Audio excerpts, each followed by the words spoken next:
Assalamualaikum warahmatullahi wabarakatuh. Kali ini kita akan membahas Intan Parwara kelas 11, bab Sistem Pencernaan, bagian penilaian harian.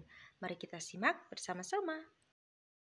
Nomor 1, suatu jenis karbohidrat mempunyai ciri tidak berasa atau berasa pahit dan sukar larut dalam air. Nah, berdasarkan cirinya, karbohidrat yang dimaksud adalah, jadi karbohidrat kan jenisnya ada 3, ada monosakarida, disakarida, dan polisakarida.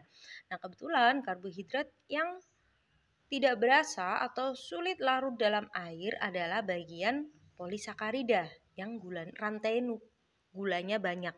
Nah, di sini contoh dari polisakarida adalah amilum dan selulosa. Jadi jawabannya yang D.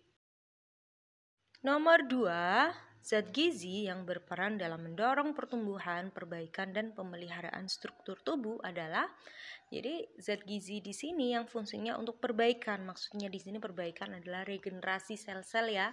Kalau untuk regenerasi terus pemeliharaan tubuh, zat pembangun, pertumbuhan, ini adalah fungsi dari protein. Jadi jawabannya yang B. Nomor 3, sekelompok peserta didik melakukan percobaan untuk menguji kandungan bahan makanan menggunakan larutan benedik dan iodin. Nah, hasil percobaan disajikan dalam tabel. Berdasarkan hasil percobaan tersebut, bahan makanan yang mengandung karbohidrat adalah, jadi kalau mengandung karbohidrat, berarti kan dia juga mengandung glukosa, bisa juga mengandung amilum. Karena keduanya termasuk ke dalam karbohidrat. Nah, di sini ada uji benedik. Uji benedik itu digunakan untuk menguji adanya kandungan glukosa pada makanan yang ditandai dengan perubahan warnanya menjadi merah bata. Sedangkan iodin atau lugol itu digunakan untuk uji karbohidrat yang ditandai dengan perubahan warnanya menjadi kehitaman atau biru kehitaman. Nah, di sini yang berubah warna menjadi biru kehitaman atau merah bata adalah bagian K. K di situ ketika dikasih benedik berubah jadi merah bata, berarti mengandung glukosa. Kemudian saat dikasih iodin dia berwarna biru kehitaman, berarti juga mengandung amilum. Lalu kita cek lagi yang N. N di sini kalau untuk glukosanya dia kadar glukosa dia nggak ada ya glukosa karena warnanya kuning. Atau meskipun ada hanya sedikit. Sedangkan yang uji iodin berwarna biru kehitaman, berarti di sini dia mengandung amilum. Jadi jawabannya adalah K dan N. B. Nomor 4, pasangan yang tepat antara unsur mineral beserta fungsinya dalam tabel berikut adalah, jadi di sini yang paling tepat itu yang A, kalsium berfungsi untuk membentuk matriks tulang dan gigi. Nomor 5, penyakit pellagra dengan gejala 3D, dermatitis, diare, dan juga demensia terjadi akibat kekurangan. Nah, penyakit pellagra di sini itu adalah penyakit yang ditandai karena kekurangan B3. Jadi B3, vitamin B3 di sini bisa didapatkan dari susu, hati, dan juga ikan. Jadi jawabannya yang B.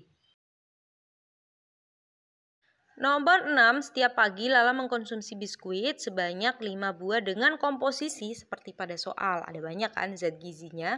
Lalu jumlah total energi yang diperoleh Lala adalah, berarti kita disuruh nyari kalorinya.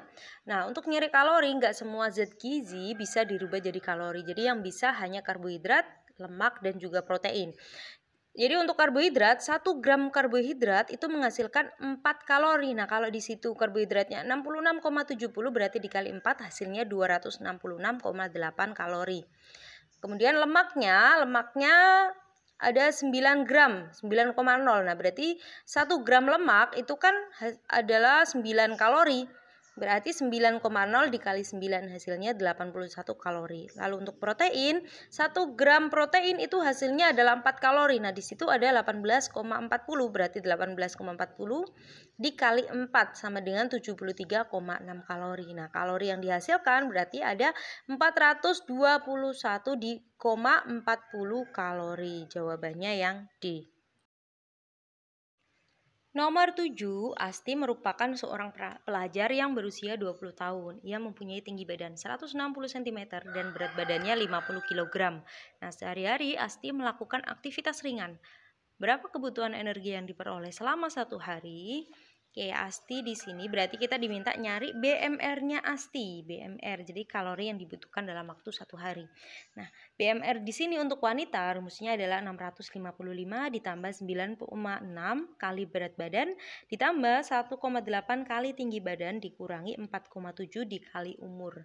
Nah, di situ berarti 655 ditambah 9,6 kali berat badannya 50 ditambah 1,8 kali tinggi badannya 160 dan dikurangi 4,7 kali umurnya ASTI 20. Jadi setelah dihitung hasilnya adalah 1329. Lalu di situ ada keterangannya nih, aktivitasnya ASTI itu adalah ringan. Nah, ketika aktivitasnya ringan maka dikali dengan 1,55.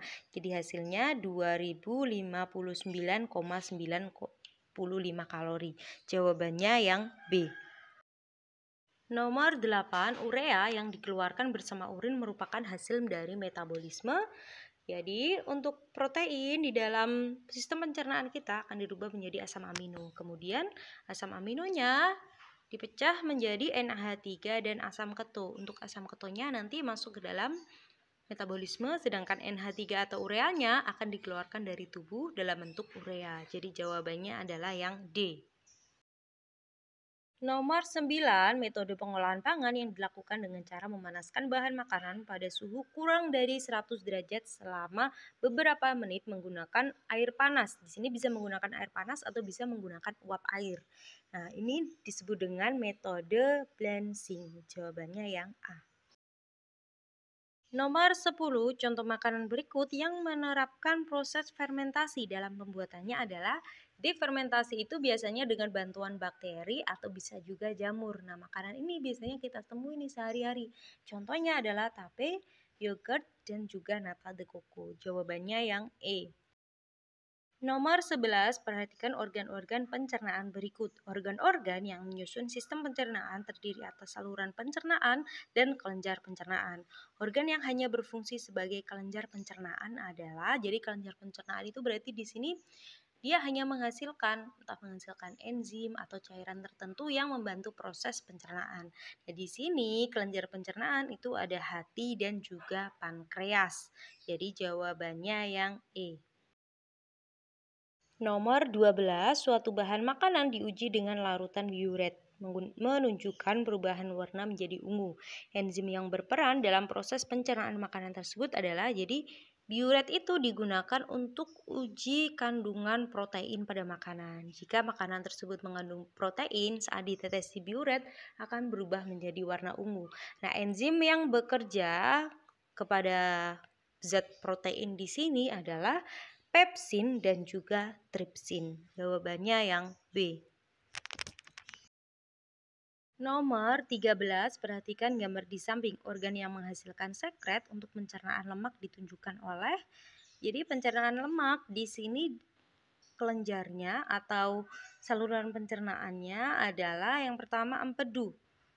Nah, empedu di sini kan dihasilkan oleh hati. Empedu fungsinya untuk mengemulsi lemak ya. Jadi di sini organ hati ditunjukkan oleh nomor 2. Lalu butuh juga nih enzim lipase. Enzim lipase itu dihasilkan oleh pankreas. Pankreas berarti nomor 4 dan juga membutuhkan usus halus yang pasti ya. Usus halus di sini nomor 5. Jadi jawabannya 2, 4 dan 5. D.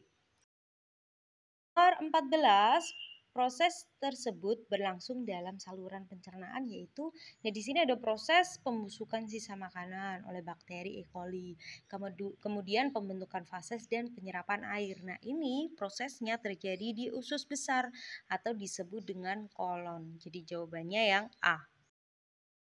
Nomor 15, enzim ptialin yang terdapat di mulut berperan dalam proses pencernaan karbohidrat. Saat berada di lambung, kerja enzimnya terhambat. Karena apa? Jadi untuk enzim yang bekerja di mulut itu biasanya dia pada pH normal atau pH netral. Jadi tidak asam ataupun tidak basa. Nah, sedangkan di dalam lambung, enzim yang bekerja di sana adalah dalam kondisi asam. Kenapa? Karena adanya larutan HCl. Jadi di sini kerja enzim ptialin yang ada di mulut ketika sampai di lambung akan berhenti karena adanya HCl. Jawabannya yang A.